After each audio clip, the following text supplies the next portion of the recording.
My topic is what are proficient Korean EFL college students' norms on L2 oral reading fluency levels.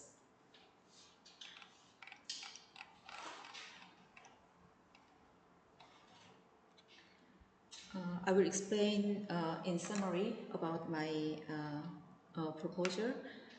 In this secondary analysis study, we will attempt to establish norms of proficient adult learners' oral reading fluency in EFL context to provide a reasonable student's goal, which is essential for attending college and work career in the future, using data set from the 100 English major college students' reading accuracy and automaticity of oral reading, vocabulary test, and comprehension questions. Oral reading is measured by text reading accuracy and rate. Vocabulary test is used to identify students' proficiency, and comprehension scores only used to confirm their understanding of the passages. We investigate how these variables can be interpreted to provide adult norms of fluency for college and career readiness in EFL context. The study predicts that oral reading fluency of proficient adult learners would be within 98 to 100% word recognition accuracy levels and 110 to 130 WCPM automaticity levels on grade appropriate text. Vocabulary mean scores would be around 47. The present study would offer valuable research insight into the reading features of L2 readers. A more precise understanding of the fluency levels of proficient adult readers will provide guidance for high school and middle school teachers in identifying the fluency and foundational instructional needs of those students who plan to attend college upon high school graduations. These are my contents, and I passed the introductions and then the background and significance. In 2000, the National Reading Panel concluded that fluency, the ability to read words accurately and automatically or effortlessly and with the appropriate prosody or expression, is major reading competency required for proficient reading. In this vein, reading fluency has been referred to as crucial predictor of reading comprehension abilities. So,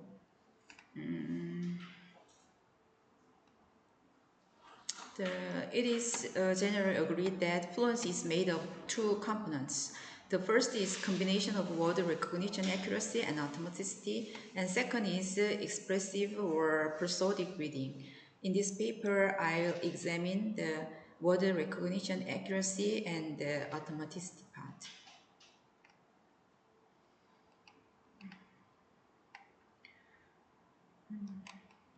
The automaticity components of fluency is generally assessed through speed of reading or reading rate, translating into a reader's rate. Word read correctly per minute, so WCPM of reading, which is compared against norms.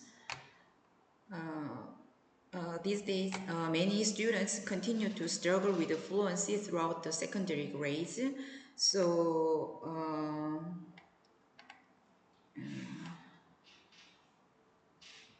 and as the latest result from the National Assessment of Educational Progress indicate lower literacy scores in 8th grade students than in 2013, and no statistical changes since 1992. So, as students advance through upper grade levels, literacy struggles may become more daunting and could even lead to dropping out of school altogether.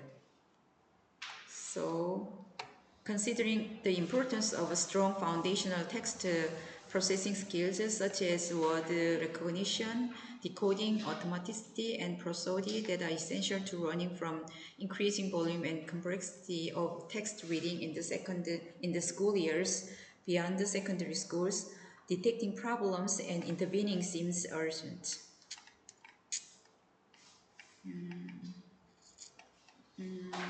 There are many assisting literatures, and then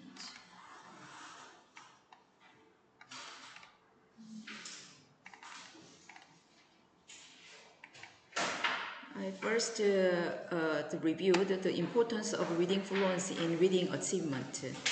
I look at the first L1 context first, and there are many literatures to support the importance of reading fluency in reading achievement. And then the L2 context, there are not many literatures to support in L2 context, but there are some. I found some controversies.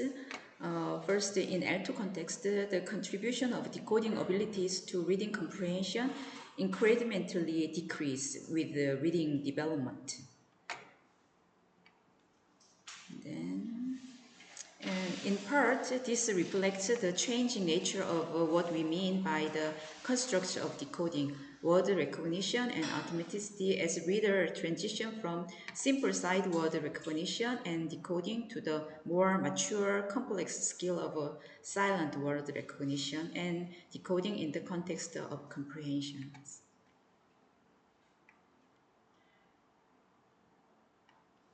However, this kind of study deems needed since the result of L1 context cannot be generalizable to EFL context, such as Korea. So, because exposure time to the target language is restricted to school instructions, which implies that the time for honing decoding abilities will be longer in EFL context. So there are the need for norms, finally. Consequently, established norms for fluency at the secondary level in L2 context do not currently exist. Additionally, little is known about the fluency levels of proficient post-secondary readers. Our study then aimed to determine the fluency levels that are necessary for success in high school and college reading on general text in L2 reading context by identifying the accuracy and automaticity levels in oral reading that would be considered appropriate for reading fluency among proficient college students. So here are my research questions. One is, what are proficient Korean EFL college students' norms on L2 oral reading fluency levels?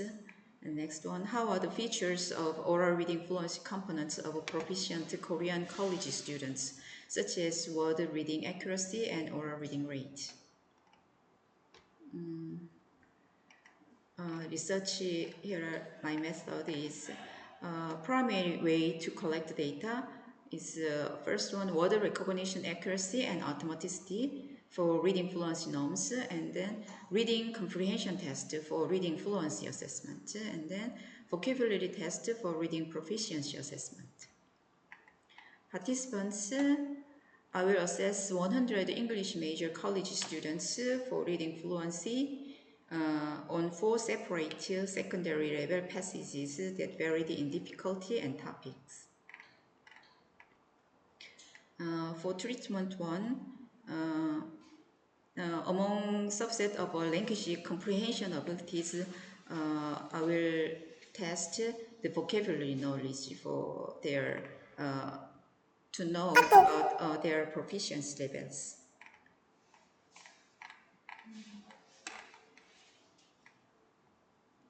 The present study will employ vocabulary level test version 2 used in previous study in 2021 to assess the proficiency of proficient college students in Korea.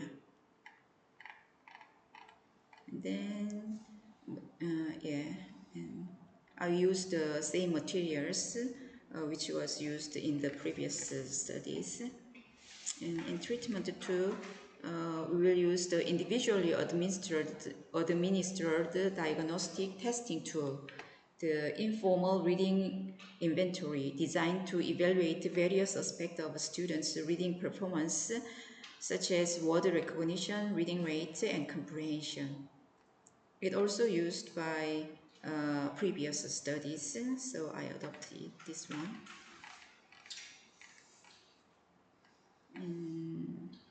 Materials for reading fluency assessment. 4 passages of different levels of readability are selected from the IRI inventory to reflect complexity levels associated with college and career readiness and to be text of general interest.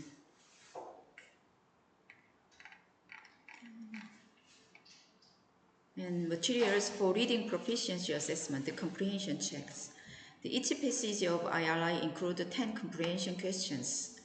The comprehension questions are open-ended questions and designed to elicit readers' comprehension of main ideas, specific details, inferences, sequence, and cause and effect. Data collection. As a result of administration, the data of 100 students' word recognition accuracy, automaticity level, reading comprehension, and vocabulary level will be collected. Researchers returned to the recordings later and scored each reading for uncorrected word recognition errors as well as the time it took the participant to read the entire passage.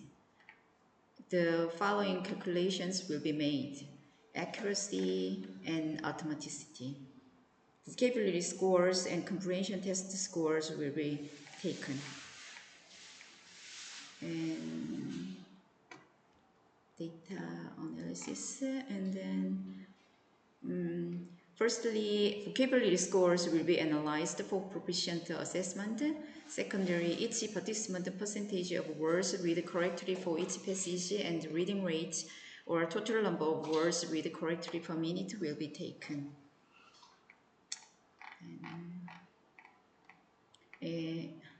I expect some outcomes.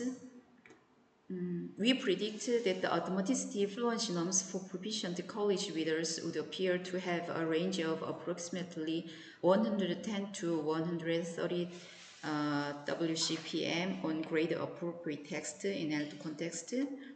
And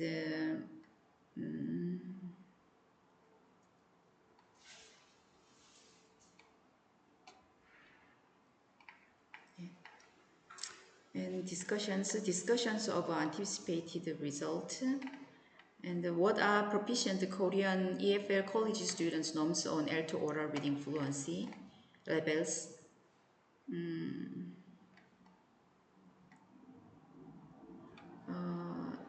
This finding suggests 98% to 100% accuracy range and automaticity range between 110 to 113 correct per minute.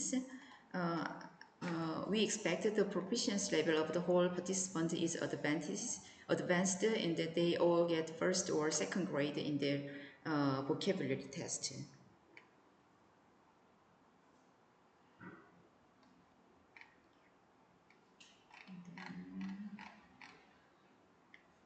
Next, how are the features of oral reading fluency components such as word reading accuracy and oral reading rate different across the students' oral reading fluency?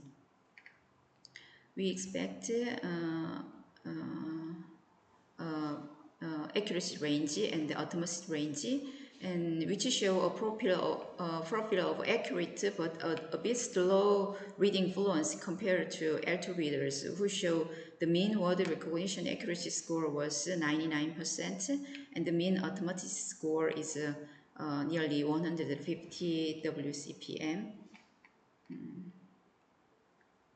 So it shows relatively correct word accuracy levels, but a bit slow reading rate.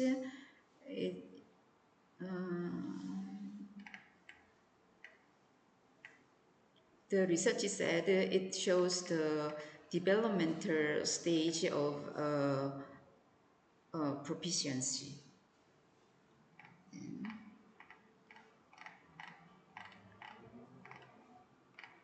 contribution to knowledge. First, this study provides the initial step toward more fully understanding the needs and requirements for reading fluency success in reading at the secondary and post-secondary levels in EFL context. Providing proficiency to students' weakness and strength by analyzing their reading accuracy and automaticity. Secondly, it adds to what we know about reading process by expert readers in L2 context.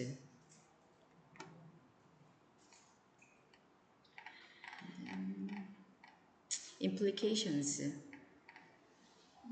Fluency norms will be used for two primary purposes, screening and progress monitoring.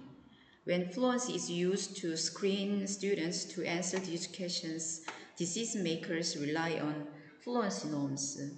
This serves policy inferences about the effectiveness of instruction and schooling in providing foundational skill proficiency. When using fluency for progress monitoring, they must be administered frequently on weekly or bi-monthly basis. The result placed on a graph for analysis and a goal determined. A student's goal can be based on established published performance norms. And I found some limitations.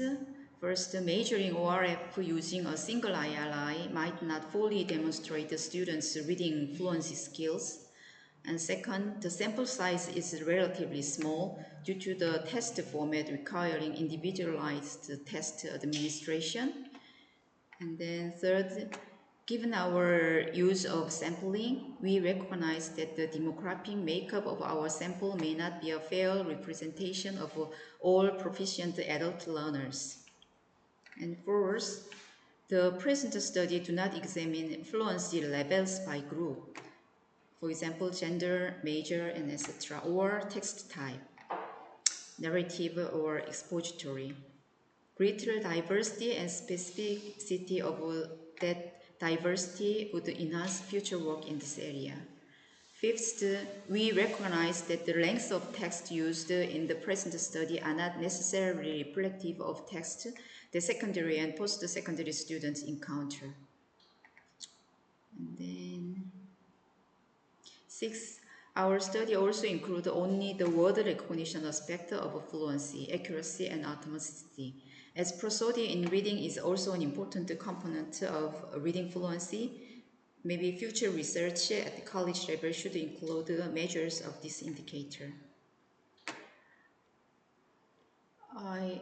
I couldn't find any the listed timelines in another researches, so I just simply write down a timeline. The whole process for each student would take 40 minutes, 10 minutes for vocabulary test and 30 minutes for fluency test. Therefore, the total timeline would be around 70 hours for 100 students assessment. And budget, we will recruit the students with a response to free assessment of their proficiency, which will help them understand their weakness and strengths in a different point of view. And conclusions, to sum up, in L2 reading research and pedagogy, fluency has been relatively less examined as a prominent feature until very recently, and can even be considered a neglected part of the reading instruction assessment. To this end, this study questioned that what are proficient Korean EFL college students' norms on L2 oral reading fluency levels, and how are the features of oral reading fluency components of proficient Korean language students, Korean college students. And so your time is up. Yeah.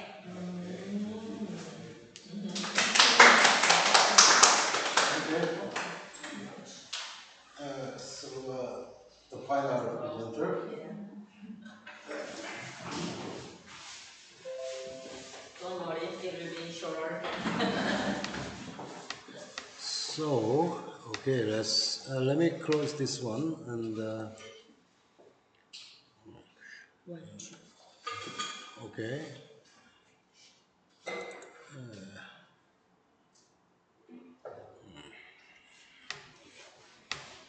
just the font size and things like that.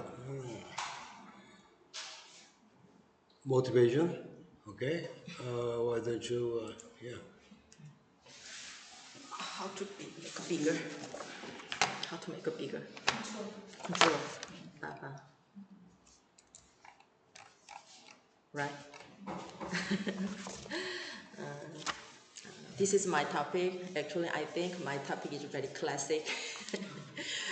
When I started my PhD course, I really wanted to understand my students. A few students, a few of my students study hard. Many of them didn't study hard. And I think they lose their motivations and they didn't get out again. So I really wanted to understand and help them. So I started this. DVD.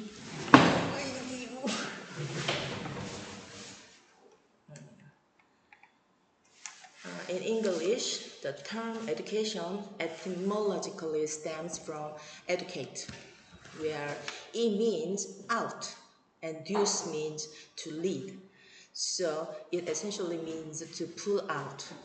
Therefore, education entails bringing forth the innate qualities, preferences, and tendencies, cultures, aptitude, talent, and genius inherent in children. But I question whether English education in Korea recognize this fundamental fact and assist the young students in discovering and realizing their intrinsic selves through the process of learning English. In addition, it is needed to know where the students get enough motivations and on learning English. Initially, this study aims to identify motivational factor for English language acquisition and the cause of demotivations. Then, through an in-depth analysis of these motivational factors and the underlying causes of demotivations, this study tries to find more efficient and sustainable methodologies to help learners improve their language proficiency in line with their internal and external environment. So, there are many concrete theories in this field. Gardner classified the second language learning motivation into integrated motivation and instrumental motivations. This is a kind of ESL, is more suitable, not like our country. And then I will skip next. And then Deci and Ryan introduced this self-determination theory and categorized the learning motivation into intrinsic motivation, which arises from within the learner, extrinsic motivations, which originated from external sources, and then all motivation means no motivation, lose perfectly, and then which is absence of motivations. And the third one, Dornay is more suitable for our country, like EFL, introduced the concept of self to propose the second language motivational self system. This theory is divided into the ideal second language self, the O2 second language self, and the second language learning experience. And this is just motivation classified ones, and from this, Dornay and Ushidoda extracted the 9 main motivational factors from their study. Middle school students studying German and English in Hungary. These factors related to teacher-related factor, teacher's personality, passions, competence, teaching method, and then inappropriate classroom environment, large class size, mismatched proficiency levels, lack of confidence, lack of success experience. And the negative attitude toward the foreign language and the compulsory nature of language learning, interference from the learning other foreign languages, negative attitude towards the culture associated with using foreign languages, and then attitude of fellow learners and appropriate of textbooks. And the last part, remotivation, refer to the process by which learners regain their motivations. Actually, I'm interested in this part. Dornay and Ushi-Oda suggested once negative factors are removed, learners often regain the willingness to learn and become remotivated. Actually, I want to find those kind of factors. And then there are many factors. Previous study have indicated that remotivation factors influence the more learner-related factor than teacher-related factor, unlike demotivational factors. Those are the description of my research. And the next one is a conceptual frame. Is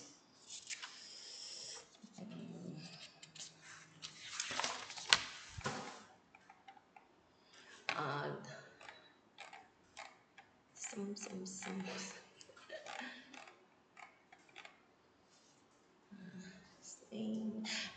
Some students experience the demotivation and undergo remotivation, where their learning motivation is restored or improved as before, indicating that the learner's motivation is dynamic and can be regained after demotivations. Usually in Korea, learning motivation is an important factor in the successful learning English for learner. In Korea, most of the students start learning English at the first grade privately or at the third grade at the elementary school officially. KOSI is a Korean statistical agency. This study tries to find out different factors of English learning motivation and the demotivation that affected the learner's attitude to decide to study hard or not through their experience or not through their experiences of learning English by learning period from elementary school to high school. My research question is, first one, what are the factors influencing the motivation of each period? And second, when do learners lose their motivations? Third, what are the reasons for demotivation on learning English? Fourth, what factors encourage students to be remotivated? Fifth, do the students have someone to help them to be motivated? Design and methodology. Actually, this study aimed to assess the level of English learning motivation among middle and high school students to explore change in motivation over time, including instances of demotivation and remotivations. Surveys and interviews will be conducted with 10 middle school students, 5 second-year students, and 5 third-year middle school students, and 10 third-year high school students actually attending an English Academy in Kumsamyeon, Jinju, as I work.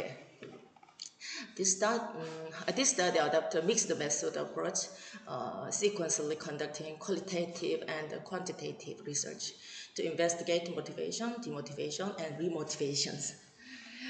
Qualitative interviews are conducted initially to explore this construct. Participants in the study consist of students who have been studying English for over a year at the English academies where I am working, and who voluntarily agree to participate in interviews and surveys regarding their English learning experiences using purposive sampling. The first preliminary interviews aim to identify students' overall motivation for English learning, the motivating factors and levels. Subsequently, in the quantitative phase, a survey methodology is employed. And then there are existing theories a lot, so I could refer many things. Those questions are, what was the English learning atmosphere? Second, what enjoyable challenging experience in their classroom? And three, why do you continue to study English? What are the goals for learning English? Kind of instrumental motivations. What were the difficulties encountered while studying English and how they overcome? And then, what was the nature of the relationship, English teacher and them? And then, did you find the satisfaction in English class during elementary, middle, and high school? If so, what were the reasons? Why did you lose motivation for learning English? How did you regain motivation for learning English? This is my expectation for this paper. While most prior studies have aimed to identify demotivating and remotivating factors among learners in schools to improve the role of teachers and the teaching method for more effective English learning. This study focuses on learners who are studying English through voluntary choices in private educational institutions. This study aims to identify demotivating and remotivating factors and English learning within these extracurricular settings, a kind of a private academy. By doing so, it seeks to enhance the capability of instructors in extracurricular settings to create an environment that fosters sustainable motivation and are more conducive to foreign language learning. That is my expectation for this paper. That's all. Thank you. Thank you for your presentation.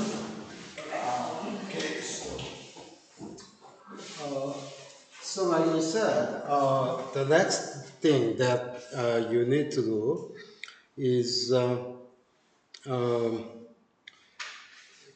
well, this one is still working on now, and so what I want you to do from after this class, obviously I'm gonna convert this one to the YouTube version, and I'm gonna give you the link, and also I'm gonna give you the document for presenters, and so I'm gonna do it as soon as I can, and so once you receive it, you need to view it one by one, and you can provide some questions or comments for each presenters. We have 5 presenters, so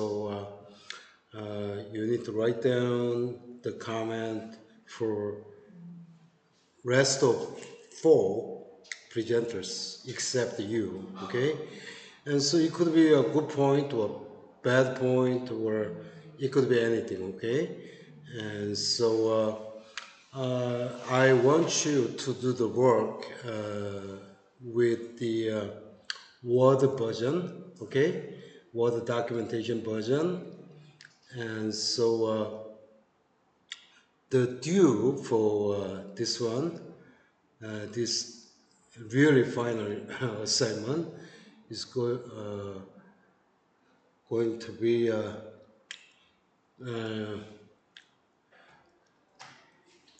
not this weekend, but next weekend. Will it be fair for you to do it? Okay.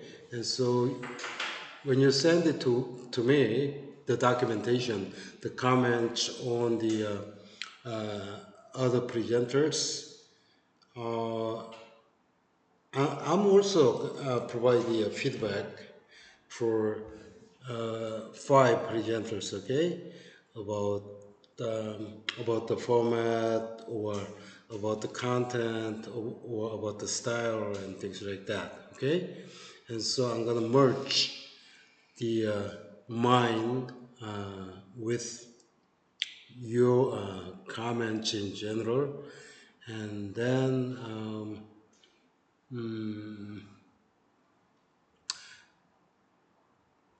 as a whole set, okay, as a whole set, I'm gonna return to your mail, okay, and so that way you can see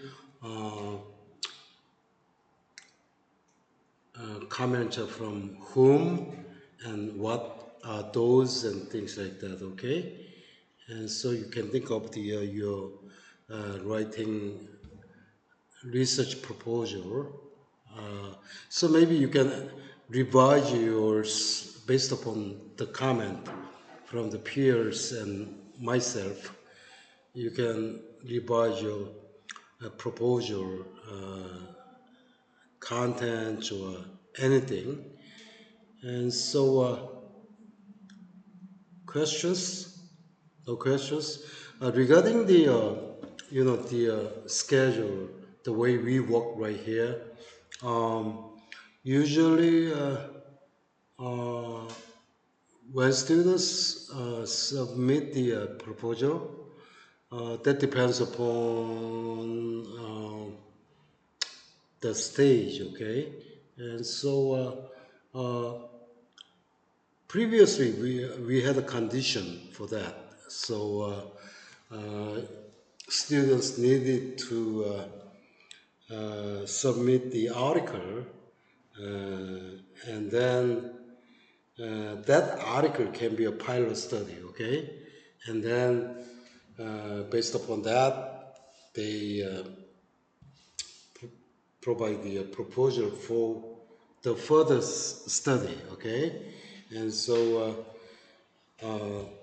look, this is my pilot study, and my study has been published.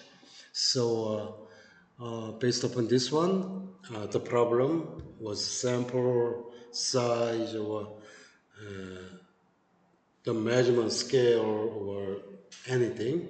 And so I need to extend the method section and literature review again and things like that. So those are the primary content of the proposal. And so, well, that could be the core part. That's our department policy, okay? And so, what I want to say here is about the procedure in general, but once you had a chance to write down your proposal and present your idea with us, perhaps you can elaborate more, uh, qualified writing up for the research proposal. Okay, that's what I expect. So that way, the having communication with the peers or professors or anyone is really important. That's the core part of the writing up. You cannot simply write up. You need to hear about the style or the content or the line of thinking. Okay, the line of thinking and everything through conversation from the community. Okay, so questions? No more questions? No matter how long is it? What do you mean by what? What? Comment. I have to write down comment. The comment, the length? Yeah, like Yeah, it depends upon your line of thinking. For some, presentation, if you are interested in it and if you think a lot about that, maybe you can longer. But if you feel that some topic is not that familiar with you and not exactly understand what's going on or things like that, maybe you can write as simple as possible, maybe because you have no idea about what's going on or things like that. And, and so the range of the comment, where it's you can talk about the style, you can talk about the presenter style. Also, this can be uploaded to YouTube, and which means the presenter can have a chance to check up the pronunciation and things like that. So I think that could be also important part of learning as well. So that way you can monitor your pronunciation, and so like that. Anything, it could be anything, okay? Or if you think that that could be if your comment helps the presenter a lot, then you can talk about anything, okay? Presentation itself is a kind of strategy, okay? And so talking about my first presentation, I think that was horrible. And so I had, I think I had 10 minutes talking about the teaching methodology. And I was videotaped by someone else in class. That bothers me a lot. And that was my first time in the stage to study. And so you know what happened there? I monitored the video tape again later, my presentation. I said okay 50 times. Every time I say something, okay, okay, look, okay, move, okay, and like that. So I thought I was kind of very stupid guy, but that monitoring helped me a lot. The way I talk, the way I share my ideas with the audience. No eye contact, and I was bothered a lot about many things. So later, my presentation skill has been developed bit by bit. And so every time I present an important idea or something like that, I go to the bathroom and I pray for the God. Oh, well, this is a really important presentation, and please help me if you are there. And I'm sure you are there, so I want to finish my presentation nicely. And so, and then I talk to myself, looking at the mirror in the bathroom and count my finger. I can do it, I can do it, I can do it, I can do it, I can do it, I can do it for 10 times. And if I feel some kind of anxiety, I talk to myself, and I look at the mirror and telling myself, like, it's a kind of the self assurance. And so those kind of habits helped me a lot, actually, okay? And so that habit made me do it again every time. Even now, if I do have a really important presentation. The core part of the presentation is sharing ideas with the audience, and eye contact is one of the most important things to do. But we know that, but what actually goes on is try to avoid the audience and look down and just being captured by the small space and because of the anxiety. And so, well, that takes time. It's a kind of part of practice. It's not the issue of the